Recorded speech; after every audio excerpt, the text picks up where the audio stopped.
नमस्कार विद्यार्थी मित्रांनो, तुम्हा सर्वांचं ज्ञानदीप अकॅडमीमध्ये मनापासून स्वागत आहे। आज मी एका अत्यंत महत्त्वाच्या आणि इंटरेस्टिंग अशा विषयावर बोलणार आहे। तो विषय आहे परीक्षेच्या अगोदरच्या दिवसाचं आणि परीक्षा दिवसाचं व्यवस्थापन। म्हणजे हॉलमध्ये गेल्यानंतर काय व्यवस्थापन असावं, तुम्हाला खूप लोकांना असं वाटू शकतं, सर याच्या व्यवस्थापनाची गरज आहे का, आम्ही एवढे बाळबोध आहोत का? तर आहात का आहात, कारण मी पण त्याच पद्धतीने होतो। मी पण काही चुका केल्या आणि या चुकांमुळे कधी कधी कुठेतरी 2-3 सिली मिस्टेक होतात आणि आपल्याला पूर्ण वर्षभर पुढच्या रिझल्टची वाट पाहावी लागते। त्यामुळे सगळ्यांसाठी जरी नसलं तरी फर्स्ट अटेम्प्ट देणाऱ्या विद्यार्थ्यांसाठी आजचं जे व्यवस्थापन मी सांगणार आहे ते थोडं महत्त्वाचं आहे। व्यवस्थापन का महत्त्वाचं आहे, थोडं इंटरेस्टिंग आहे। काय इंटरेस्टिंग आहे, कारण तुम्ही परीक्षेसारखं ट्रीट न करता ती काहीतरी खूप भव्य दिव्य गोष्ट आहे, काहीतरी आयुष्याची शेवटची लढाई आहे असं काहीतरी डोक्यात ठेवता आणि डोक्यात ठेवल्यामुळे काय होतं की तुम्ही त्या ठिकाणी काही ॲक्टिव्हिटी करायला जाता आणि ॲक्टिव्हिटीचं सगळ्यात मोठं नुकसान तुम्हाला तुमच्या रिझल्टमध्ये पेपरमध्ये सिली मिस्टेक करण्यामध्ये आढळतं। सो या सिली मिस्टेक्स होऊ नाही यासाठी मी हे व्यवस्थापन आहे। या व्यवस्थापनामध्ये मी GSच्या पेपरचा अटेम्प्ट किती असावा, तो पेपर कसा सोडवावा, CSATच्या पेपरचा अटेम्प्ट किती असावा, तो पेपर कसा सोडवावा आणि परीक्षेच्या अगोदर तुम्ही नेमकं कशाची काळजी घ्यावी आणि कशाची काळजी टाळावी याबद्दल सुद्धा बोलणार आहे। एक एक मुद्दा आपण चला सुरू करूया। तर सगळ्यात पहिला महत्त्वाची गोष्ट, मी खास करून हे शनिवार आणि रविवार या 2 दिवसांबद्दल बोलत आहे। शनिवार परीक्षेच्या अगोदरचा दिवस आणि रविवार ॲक्च्युली तुमच्यासाठी असणारा D-Day किंवा तुमच्या परीक्षेचा दिवस, त्या 2 दिवसांबद्दल बोलत आहे। काय काय तुम्ही टाळायला हवं। सगळ्यात पहिला महत्त्वाचा मुद्दा आहे, सर्व प्रकारचे अघोरी प्रकार टाळा। अघोरी प्रकार, माझ्यासारख्या शिक्षकानं, पास झालेल्या अधिकाऱ्यांनी सांगितलेलं असतं की मी परीक्षेच्या अगोदरच्या दिवशी 2-4 चॉकलेट खाऊन गेलो। चॉकलेट का खायचे, तर चॉकलेटमध्ये कॅफेन असतं, कॅफेनमुळे आपलं ब्रेन तेज तर्रार राहतं, आपल्याला झोप येत नाही। मला सांगा, सगळ्या आयुष्याचे इंडिकेटर लागलेत आणि पेपरमध्ये तुम्हाला झोप येऊ कसं काय शकते, कुणाला झोप येते? आणि हे पण सांगतो, लक्षात घ्या, आपलं ब्रेन आपली इच्छा असो अथवा नसो परीक्षेच्या दिवशी पूर्ण अटेंटिव्ह असतं, फुल स्पीड नसतं, पूर्ण एनर्जी नसतं। त्याला कोणत्याही प्रकारच्या एक्सटर्नल एनर्जीची, एक्सटर्नल मोटिवेशनची, एक्सटर्नल स्टिम्युलंटची गरज नसते। नाही, ज्यांना चॉकलेट जमतं, ज्यांना अडचण होत नाही, त्यांनी 100% चॉकलेट खा। फक्त काय, जबरदस्ती चॉकलेट का खाऊ नका, तर नॉर्मली आपण स्पर्धा परीक्षेचा अभ्यास करताना आपल्याला सकाळी 8:30 किंवा 9 वाजता पोहे, इडली, वडा सांबर याची सवय असते आणि तुम्ही त्या परीक्षेच्या दिवशी, त्या दिवशी ज्या दिवशी परीक्षा आहे त्या दिवशी अचानकच तुम्ही तुमच्या पोटाला वेगळंच काहीतरी देताय। मला सांगा, तुम्हाला सुद्धा वेगळंच काहीतरी दिलं, सिस्टीम बिघडते की नाही?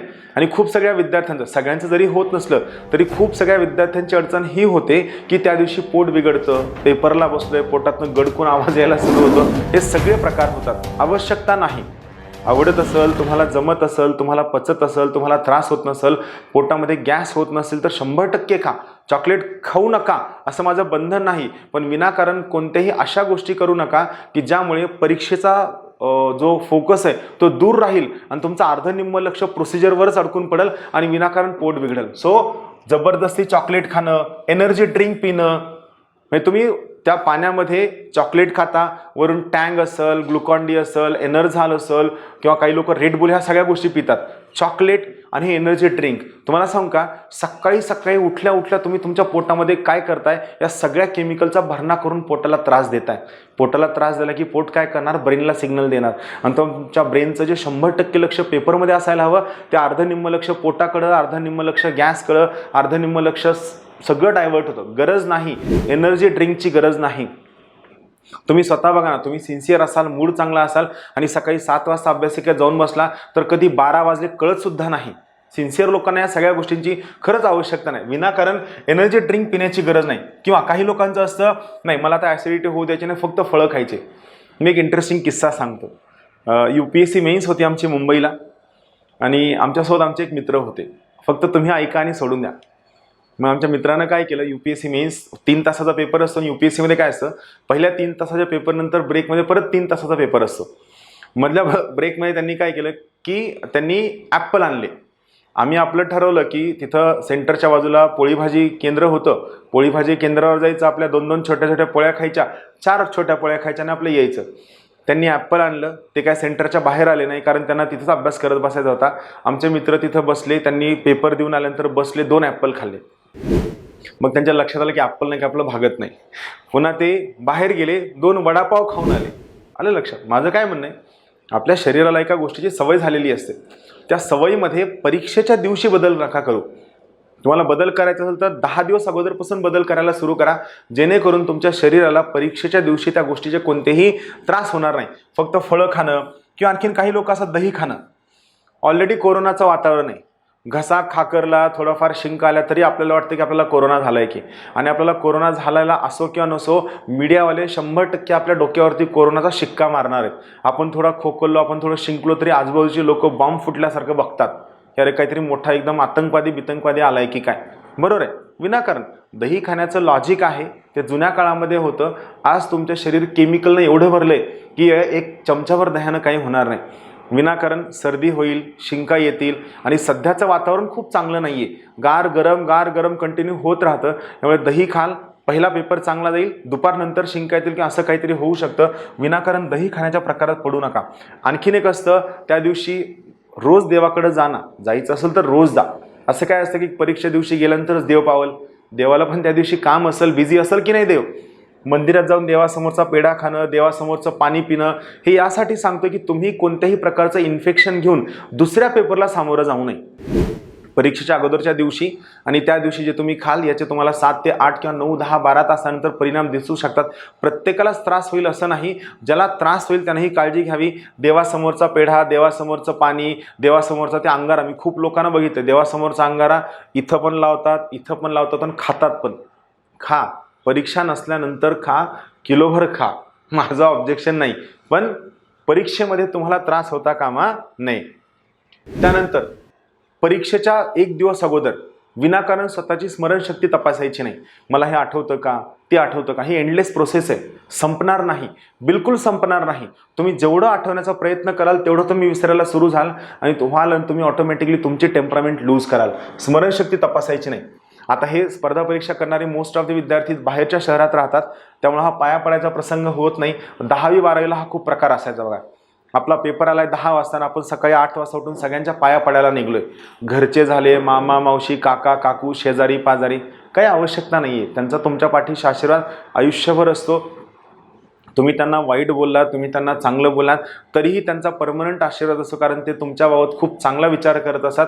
तुम्हाला यश मिळावं, तुम्ही चांगल्या पद्धतीनं पास व्हावा आणि तुम्हाला संकट येऊ नये यासाठी त्यांचा परमनंट आशीर्वाद असतो. परीक्षेच्या अगोदरच्या दिवशी पाया पडण्याचा प्रकार नको. आणि फोनवर विनाकारण बोलत राहणं. सेंटरला पोहोचलोय, आता 2 तास वेळ, आता काय करायचं, मग लावा एका मित्राला फोन, दुसऱ्या मित्राला फोन, घरी फोन. आवश्यकता नाही. थोडं शांत बसायला शिका. आणि सगळ्यात महत्त्वाची गोष्ट, परीक्षेचे 2 दिवस अगोदर विनाकारण एकत्र चर्चा करणं, एकत्र राहणं टाळा. याचा अर्थ असा बिलकुल नाही की तुम्ही सगळं लोक सोडा, सगळे रूम पार्टनर सोडा आणि रस्त्याने एकटे फिरत राहा. हे पण चांगलं नाही. का? एकटा आल्यानंतर जर मनात एखादा चुकीचा निगेटिव्ह विचार आला, टेन्शन आलं, तर काय होतं की त्या ठिकाणी तुम्हाला सामावून घेणारं, समजून घेणारं कोणीही नसतं. त्यामुळे एकत्र चर्चा टाळा. मात्र तुम्ही तुमच्या मित्रासोबत, रूम पार्टनरसोबत, ज्याच्यासोबत अभ्यास केलाय त्याला वेळ देऊन तुम्ही दोघं चांगल्या, महत्त्वाच्या, पॉझिटिव्ह, सकारात्मक गोष्टीवर चर्चा करा. या सगळ्या गोष्टी तुम्ही टाळा. हे आवश्यक आहे. हे का आवश्यक आहे? लक्षात घ्या, तुमचा परीक्षेमधील येणारा जो रिझल्ट आहे, हा रिझल्ट फक्त तुमच्या अभ्यासावर येत नाही.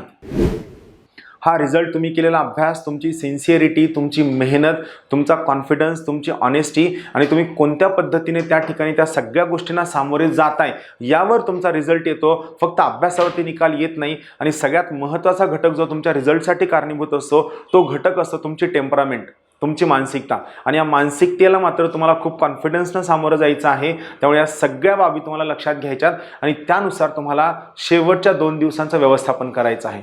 मी सांगितलेले जे प्रकार आहेत, काही लोकांसाठी सोयीचे असतील. आणखीन खूप सगळी लोक सांगतात अगोदरच्या दिवशी रात्री झोप लागण्यासाठी रात्री कमी जेवण करा. मग आपण काय करतो, जेवण कमी करतो आणि रात्री 12 वाजता झोप लागते. का? कारण त्या दिवशी आपला मेंदू सक्रिय असतो. मग 12 वाजता भूक लागली की जायचं कुठं? भूक पण लागली, रात्री झोप पण व्हायला हवं, जेवण पण नाही. जे सगळं नॉर्मल आहे ते सगळं करा. रादर मी तुम्हाला सुचवेल, रात्री कोणतंही तेलकट तुपकट काहीही न खाता नॉर्मली आपला साधा वरण भात चपाती, रोज तुम्ही 2 खाता, अगोदरच्या रात्री 3 खा. फक्त पोट बिघडणार नाही याची काळजी घ्या. का खा? कारण तुमचं पोट जर भरलेलं असेल तर तुम्हाला रात्री चांगली शांत झोप लागेल. पोट भरलेलं असावं तरच रात्री शांत झोप लागेल. सो विनाकारण रात्री जेवायचं नाही, अगोदरच्या दिवशी झोपायचं नाही, असे काही प्रकार करू नका. या सगळ्या गोष्टी लक्षात ठेवा. हे काही माझ्या माहितीप्रमाणे मला जेवढं कळतं ते हे सगळे अघोरी प्रकार आहेत. हे अघोरी प्रकार टाळा. मग आता शनिवार रविवार तुमची मानसिकता काय असू शकते, या सगळ्या फेजमधनं मी गेलेलो आहे आणि मला पर्सनली वाटतं की तुम्हाला सुद्धा या सगळ्या अडचणींना सामोरं जावं लागू शकतं, तुम्हाला सुद्धा या सगळ्या अडचणी येऊ शकतात.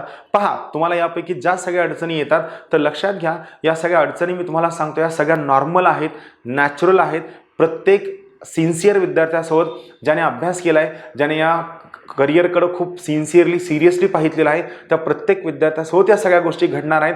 घडू द्या, हे नॉर्मल आहे, नॅचरल आहे. या गोष्टी माझ्यासोबतच का घडत आहेत म्हणून याचा विचार करून स्वतः स्ट्रेस घेऊ नका. सगळ्यात पहिली गोष्ट काय होऊ शकते तर तुमचा ताणतणाव वाढू शकतो. थोडं टेन्शन येऊ शकतं की टेन्शन आलंय सर, सुचत नाहीये काय करावं. माझं काय म्हणणं आहे, वर्षभर आपण अभ्यास केलाय, शेवटचे 2 दिवस आपण स्वतःला ब्रेक देऊ शकतो की नाही, आणि काही फरक पडत नाही. शेवटच्या अभ्यासावर तुम्ही पास होत नाही. परत एकदा सांगतो, शेवटच्या दिवशी केलेल्या अभ्यासावर तुम्ही पास होत नाही. सेम त्याच पद्धतीनं तुमच्याकडनं जर शेवटच्या दिवशी अभ्यास नाही झाला तर यामुळे तुम्ही फेल सुद्धा होत नाही. तुमचा जो रिझल्ट आहे हा वर्षभराच्या मेहनतीवर येणार आहे. त्यामुळे ताणतणाव येणार आहे, थोडासा येईल. याला फक्त थोडासा कंट्रोल करण्याचा प्रयत्न करा. कंट्रोल होत नसेल तरी काय हरकत नाही. ताणतणावाला सांगायचं, ये बाबा बिनधास्त ये, माझी तयारी आहे तुला सामोरं जाण्याची. बिनधास्त येऊ द्या. ताण येणं, तणाव येणं शेवटच्या 2 दिवस नॉर्मल आहे, नॅचरल आहे, काही हरकत नाही. दुसरी महत्त्वाची गोष्ट, रात्री झोपण्यास उशीर होऊ शकतो. खूप सगळे लोक माझ्यासारखे गुरु जे एक्सपेक्ट करतात की मी काहीतरी आध्यात्मिक सांगतोय, काहीतरी खूप भारी सांगतोय, विद्यार्थ्यांना मोलाचा सल्ला देतोय, म्हणजे मीच समजा, मीच कन्सिडर करा की मी तुम्हाला काहीतरी खूप मोठ्या गप्पा मारतोय. असं सांगतोय की परीक्षेच्या अगोदरच्या रात्री शांत झोप लागली पाहिजे, एकदम सुंदर झोप लागली पाहिजे, 8 तासाची झोप झाली पाहिजे, गार झोप लागली पाहिजे. हे सगळं मी सांगत असतो. आणि मी तुम्हाला खरं सांगू का, आपलं करिअर तिथं असतं, आपली नोकरी तिथं असते. त्यामुळे जेव्हा आपली पूर्वची परीक्षा असते त्या अगोदरच्या रात्री ट्रस्ट मी, शांत झोप लागत नाही. नाही लागू द्या, त्यात काही चुकीचं नाही आहे, त्यात काय वावगं नाही आहे. जेवढी सिन्सिअर लोक आहेत त्या सगळ्यांच्या बाबतीत हे घडलेलं असतं. किंवा असं होऊ शकतं की आपण ठरवलंय आपण, आणि आणखीन एक काय करायचं नाही माहिती आहे का, नॉर्मली तुम्ही 10 वाजता जेवता आणि 11 वाजता 12 वाजता झोपता, तर तुम्ही परीक्षेच्या अगोदरच्या दिवशी 7 वाजता जेवलाय आणि 10 वाजता येऊन झोपायला पडलाय. बिलकुल करायचं नाही. जो तुमचा रोजचा नॉर्मल रुटीन आहे, 10ला झोपणार असाल 10ला झोपा, 11ला झोपणारे असाल 11ला झोपा, 12ला झोपणारे असाल तर लक्षात ठेवा 12 वाजता झोपा. एखादा विद्यार्थी 12 वाजता झोपणारा आहे आणि जर तो रात्री 9लाच जर झोपायला गेला तर मी परत एकदा सांगतो, त्याला 12 वाजेपर्यंत झोप लागणार नाही. का? कारण आपल्या शरीराला टाईम अँड प्लेसची हॅबिट झालेली असते. 12 वाजता झोपा. असं होऊ शकतं की ज्याला 12 वाजता झोपण्याची सवय आहे, थोड्या ताणतणावामुळं, थोड्याफार टेन्शनमुळं ही झोप 2 वाजता लागू शकते, काय हरकत नाही. 3 वाजता लागू शकते, ॲब्सोल्युटली काही हरकत नाही. 4 वाजता लागल डोळे दुखून तरी सुद्धा हरकत नाही. तुमचं ब्रेन एवढं अटेंटिव्ह असतं, तुम्ही एवढे सिन्सिअर असता की तुम्हाला सकाळी 6 किंवा 6:30ला नक्की जाग येते, चांगली जाग येते. मी तुम्हाला हे पण सांगतो, तुम्ही खूप फ्रेश असता. रात्री 1 तास जरी झोपलात तरी तुम्ही नक्की फ्रेश असा. फक्त रात्री विनाकारण अभ्यास करत बसायचा नाही. आपलं खूप उरलंय ते रात्री पूर्ण नाही करायचं, त्याला अख्खं वर्ष पडलं होतं ते रात्री पूर्ण नाही करायचं. झोप लागत नसेल काही हरकत नाही. त्यानंतर ॲसिडिटी होऊ शकते खूप सगळ्या लोकांना. स्ट्रेस आला की ॲसिडिटी होते. त्यानंतर यामुळे डोकं दुखू शकतं. डोकं दुखत असेल, रात्री झोपताना एखाद्या चांगल्या डॉक्टरला किंवा तुमचा कोणी मित्र असेल किंवा चांगला मेडिसिनवाला असेल त्याला कन्सल्ट करायचं. रात्री डोकेदुखीची गोळी घ्यायची. सकाळी सुद्धा त्या डोकेदुखीच्या गोळीचा परिणाम होण्यासाठी अर्धा तास लागू शकतो. त्यामुळे तुमचा एक्झाम हॉलमध्ये एंट्री करण्याच्या 1 तासभर अगोदर जर डोकं दुखत असेल तर गोळी घ्या. का? वर्षभराची आपली मेहनत आहे. कुणाला तरी विचारून मेडिसिन घ्या, पण अंगावर काढू नका. का? कारण तुमची मेहनत आहे. जर एक्झाम हॉलमध्ये डोकं दुखलं तर मात्र तुम्हाला तुमच्या परफॉर्मन्सवर परिणाम होऊ शकतो. तेव्हा नक्की त्या ठिकाणी मेडिसिन घ्या. हे सगळं सगळ्या लोकांसोबत होतं, तुमच्या एकट्यासोबतच होत नाही. त्यानंतर घसा कोरडा पडू शकतो शनिवारपासून. हे नॉर्मल आहे. आपलाच घसा कसं काय कोरडा पडतो? तुमच्या एकट्याचा नाही, प्रत्येकाचा पडतो. आणखीन एक खूप लोकांना शनिवारी वाटायला सुरू होतं, या वर्षी काय आपला अभ्यास चांगला झाला नाही. म्हणजे घरच्यांना सांगून, मित्रांना सांगून, रूम पार्टनरला सांगून तुम्ही मागचे 7 ते 8 महिने झाले रोज अभ्यासिकेत बसताय. सकाळी 7 ते रात्री 11 बसताय आणि शनिवारी तुम्हाला वाटायला लागतं की आपला अभ्यास काय चांगला झाला नाही आणि आपण आता काय करू, पुढच्या अटेम्प्टला खूप सिरियस आणि चांगल्या पद्धतीने देणार आहोत, असा आपण पुढच्या चांगला अभ्यास करू. लक्षात ठेवा, तो सोनियाचा दिवस, आपला खूप अभ्यास झालाय आणि तो सोनियाचा अटेम्प्ट जो तुमचा एकदम परफेक्ट आहे, असा अटेम्प्ट कधीही येणार नाही. जो अटेम्प्ट आहे तो चांगला आहे, याला सामोरं जायला शिका आणि तुम्ही खूप चांगला सिन्सिअरली अभ्यास केलेला आहे.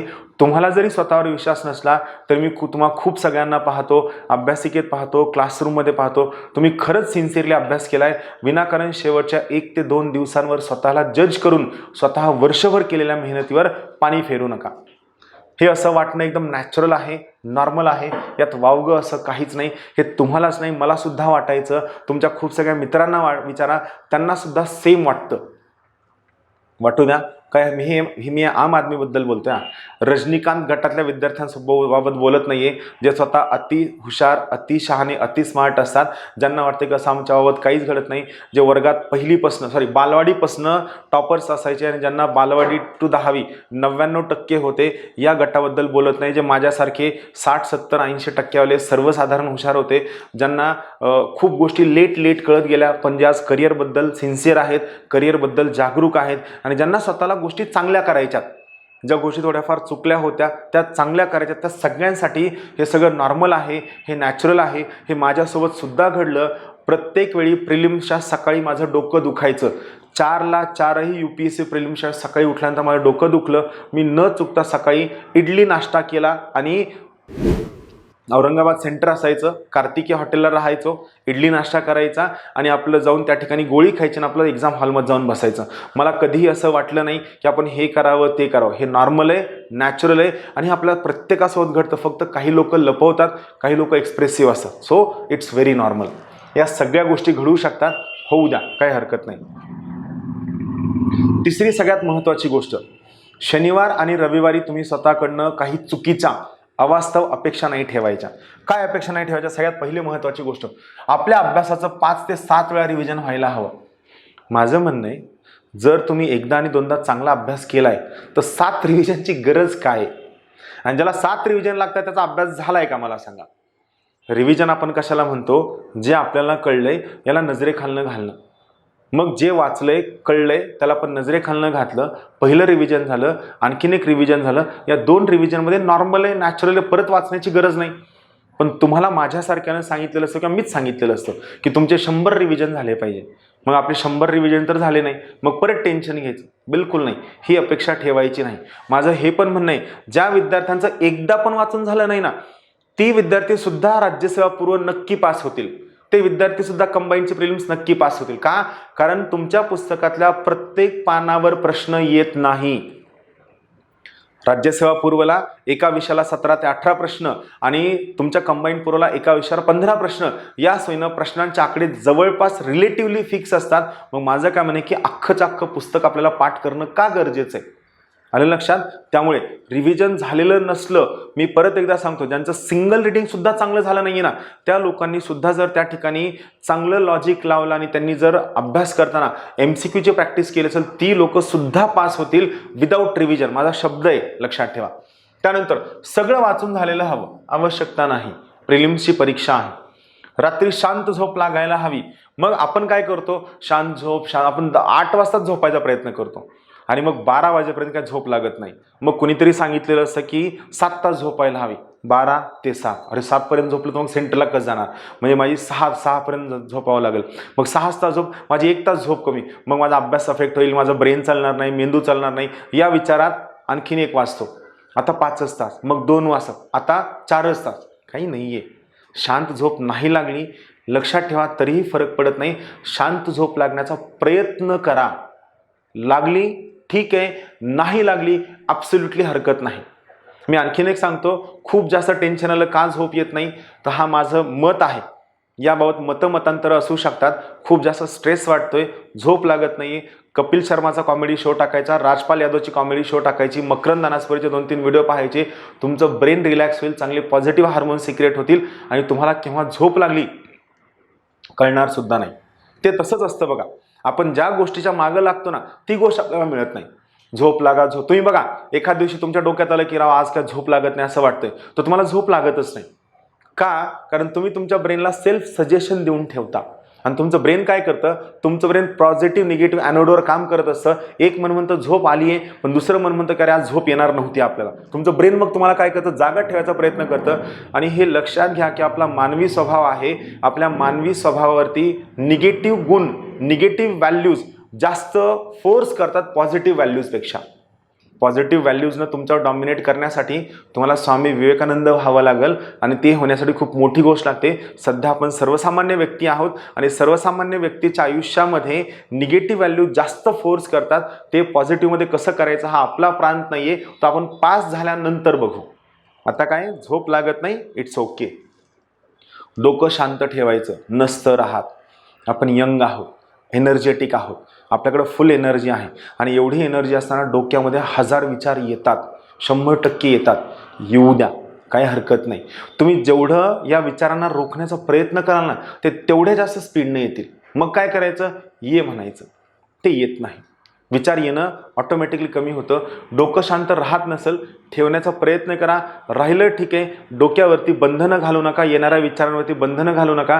ते ब्रेन ऑटोमॅटिकली थकतं, ते विचार करणं कमी करतं, कारण त्याच्याकडे पण एनर्जीची एक लिमिट आहे. ते थोडक्यात कसं आहे, पेट्रोल आणि गाडीसारखं आहे. एखाद्या गाडीला समजा ब्रेक नाही आहेत आणि पेट्रोल त्यात आहे आणि आपण काय करतो की बिना ब्रेकचं गाडी थांबवायची कशी, गाडी तर थांबवू शकत नाही.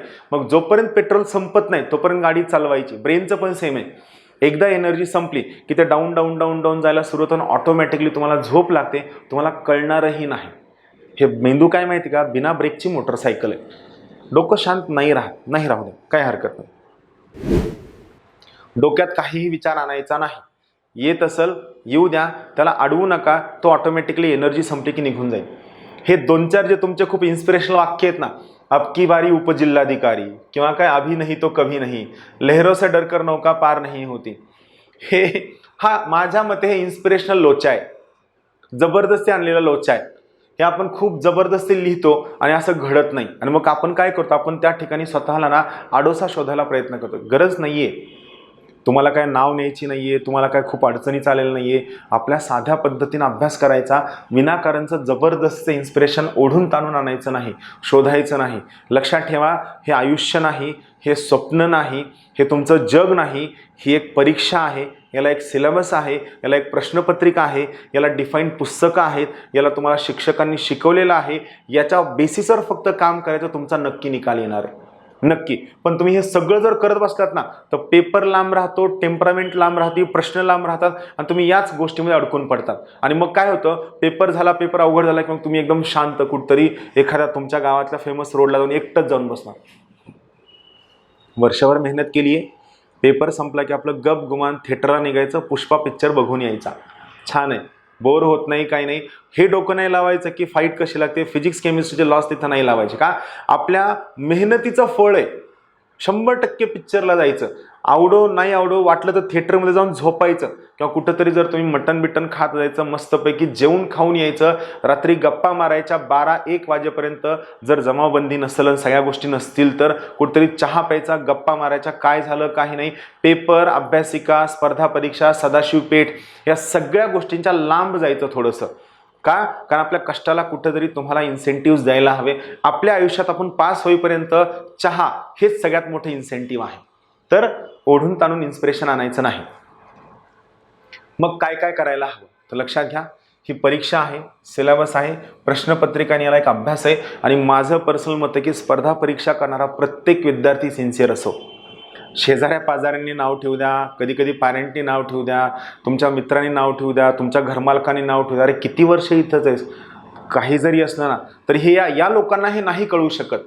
आपण कशामधनं जातोय, आपलं काय स्वप्न होतं. ठीक आहे, आपला प्लॅन थोडा चुकला, आपल्याला गोष्टी सुरुवातीला नाही कळल्या, थोडं गायडन्स चुकीचं मिळालं, पण तरीही आपलं काय स्वप्न होतं, आपण कशामधनं गेलोय, आपली काय अपेक्षा, आपल्या काय इच्छा आहे, हे स्पर्धा परीक्षा न करणारा व्यक्ती कळू शकत नाही. त्यामुळं अशी लोक, अतिशहाणी लोक जेव्हा गायडन्स देण्यासाठी आले, त्याला सरळ म्हणायचं, बाबा तू माझा खर्च करतोस का, खर्च करत नाही ना तर तू फुकटचे सल्ले सुद्धा द्यायचे नाही. आणि मी सांगतो की स्पर्धा परीक्षा करणारा प्रत्येक विद्यार्थी, आय एम युझिंग वर्ड 100%, तुम्ही प्रत्येकजण सिन्सिअर आहात. सिन्सिअरिटी ही अभ्यासिकेमध्येच बसून दिसती असं बिलकुल नाही. तुम्ही स्वतःचे स्ट्रेस सांभाळून, स्वतःचं घर सांभाळून, स्वतःच्या अडचणी सांभाळून, स्वतःच्या आर्थिक परिस्थिती सांभाळून तुम्हाला जेवढं शक्य तेवढा तुम्ही अभ्यास करताय ना, यात सगळी सिन्सिअरिटी आली. सकाळी 7ला येणं आणि रात्री 11ला घरी जाणं, याला मी सिन्सिअरिटी म्हणत नाही. तुम्ही तुमच्या तत्वांसोबत, तुम्ही तुमच्या अभ्यासासोबत, तुम्ही तुमच्या टार्गेटसोबत किती इंटिग्रिटी दाखवताय, अडचणीमधनं सुद्धा तुम्ही किती अभ्यास करताय, त्याला मी तुमचा सिन्सिअरिटी म्हणाल, तुम्ही सगळे सिन्सिअर आहात, तुमची इंटिग्रिटी आहे, तुम्ही प्रामाणिक सुद्धा आहात. यामुळे कुणी विश्वास ठेव अथवा न ठेव, स्वतःवर मात्र तुम्हाला विश्वास असायला हवा. आणि कंटिन्यू सांगायचं, मला पेपर चांगला जाणार आहे, मला पेपर चांगला जाणार आहे. मी अख्खी रात्रभर जरी जागा राहिलो ना तरीसुद्धा तुम्हाला पेपर चांगला जाणार आहे हे डोक्यात ठेवा. तुमचं ब्रेन त्या सजेशन घेतं आणि तुमचं ब्रेन ऑटोमॅटिकली तुमची सबकॉन्शियस मेमरी स्ट्रॉंग करतं आणि तुम्हाला त्या ठिकाणी खूप चांगला रिझल्ट देतं, हे माझं मत आहे. शांत राहण्याचा प्रयत्न करा. राहता येणं शक्य नाही, प्रयत्न करा, काही हरकत नाही. राहिलात ठीक आहे, नाही राहिलात काही अडचण नाही. विनाकारण वायफळ चर्चा करू नका, आवश्यकता नाही. शेवटचे काही दिवस कोणत्याही विषयाचं कोणत्याही प्रकारचं टार्गेट ठेवायचं नाही. आपण वर्षभर अभ्यास केलाय तेव्हा टार्गेट ठेवायचं नाही. हा मला तुमच्यावर असणारा विश्वास आहे. तुम्ही नक्की जिंकणार आहात, नक्की. पण त्याच्या पलीकडे सुद्धा खूप मोठं जग आहे. दुसरा अटेम्प्ट आहे, त्यामुळे डिमॉरलाइज व्हायचं नाही, टेन्शन घ्यायचं नाही. कुणाला नसेल तरी स्वतःला विश्वास असायला हवा. मी स्वतः स्पर्धा परीक्षेमध्ये 2009 पासून शिकवतोय, आता ऑलमोस्ट 12 वर्ष झाली. मी स्वतः सांगतो की तुम्ही खरंच सिन्सिअर आहात. लोकांनी नाव ठेवू द्या, महेश शिंदे वाईट बोलू द्या, कुणी वाईट बोलू द्या, तुम्ही स्वतःवर विश्वास ठेवा. आणि मी सांगतो की मला खरंच तुमच्यावर विश्वास आहे, कारण मी त्या फेजमधनं गेलो आहे. आपण कितीही म्हणू की 2 अटेम्प्ट नंतर थांबू, 3 अटेम्प्ट नंतर थांबू, आपल्याला थांबणं होत नाही. पण यावेळेस मात्र खूप चांगला अभ्यास करायचा. रिझल्ट येत असेल तर खूप चांगले, रिझल्ट येत नसेल तर आपण प्लॅन बीचा मात्र नक्की लगेच विचार करायचा आणि त्या सोयीनं प्लॅन करायला शिकायचं. मराठी माणसानं प्लॅन करणं शिकणं खूप जास्त आवश्यक आहे. स्वतःवर विश्वास ठेवा. परीक्षेच्या अगोदर घडणारी प्रत्येक गोष्ट ही नॅचरल आहे, प्रत्येकासोबत ती घडते. त्याला विनाकारण कशाचाही रंग देऊ नका. एक्सटर्नली घडत असेल, इंटरनली घडत असेल, होऊ द्या. हे नॉर्मल आहे, हे नॅचरल आहे, काही हरकत नाही. We will come out with flying colours. तुम्ही खरंच पास होणार आहात. आणि पास जरी नाही झालात तरी स्पर्धा परीक्षा पलीकडे सुद्धा खूप मोठं जग आहे, हे सुद्धा तुम्ही लक्षात ठेवायचं आहे. स्पर्धा परीक्षा फक्त परीक्षा आहे, 10वी 12वी सारखी परीक्षा आहे, याच्या पलीकडे काहीही नाही, हे डोक्यात ठेवायचं. तुम्ही खूप लवकर पासाल. ज्यावेळेस तुम्ही याला आयुष्य, स्वप्न, माझं शेवट, माझं अंतिम सत्य, हे जेव्हा तुम्ही नाव देता ना, ऑटोमॅटिकली तुम्ही त्याला थ्योराईज करता, तुम्ही त्याला मोठं करता. परीक्षा आहे, एवढं फक्त लक्षात ठेवायचं. शनिवारचा दिवस अत्यंत महत्त्वाचा. काय काय करायचंय? सगळ्यात महत्त्वाची गोष्ट, तुमचं सेंटर कुठं आहे व्यवस्थित वाचायचं, व्यवस्थित पाहून घ्यायचं. हॉल तिकीट, आयडेंटिटी कार्ड, त्याच्या व्यवस्थित झेरॉक्स, तुमचा पेन, हॉल तिकीट, आळखपत्र झेरॉक्स, पाण्याची बॉटल, हे सगळं अगोदरच्या दिवशी शनिवारी सकाळीच घेऊन ठेवायचं. तुम्ही संध्याकाळी 5 वाजता नाही, सकाळी 11 ते दुपारच्या जेवणाच्या वेळेपर्यंत हे सगळं घेऊन ठेवायचं. रूमला नेऊन ठेवायचं किंवा तुमच्या बॅगेमध्ये कॅरी करायचं. त्यानंतर सॅनिटायझर, सगळ्या गोष्टींची सोय सकाळीच करून ठेवायची. शनिवारी नो टार्गेट, बिलकुल टार्गेट नाही. नो रिव्हिजन, शांत बसायला शिकणे. शनिवारच्या दिवशी शांत बसायला शिकायचं. चर्चा नाही, टार्गेट नाही, स्कोअर डिस्कशन करणं नाही, काही नाही. तर या ठिकाणी आपण थांबूया. तुम्हा सर्वांना परीक्षेसाठी खूप खूप शुभेच्छा. हे महत्त्वाचं आहे. परत एकदा सांगतो, तुमचा जो रिझल्ट आहे, हा रिझल्ट तुमच्या अभ्यासावर कधीही येणार नाही. हा रिझल्ट जो आहे हा तुमच्या टेम्परामेंटवर, तुमच्या कॉन्फिडन्सवर, तुमच्या मॅनेजमेंटवर आणि तुम्ही स्वतःला किती कूल ठेवता त्यावर तुमचा रिझल्ट येणार आहे. आणि मला माहिती आहे की तुम्ही खूप सिन्सिअर आहात, ऑनेस्ट आहात. So will come out with flying colour. सर्वांना शुभेच्छा आणि परीक्षेनंतर आपण लवकरात लवकर भेटूया. तर शुभेच्छा.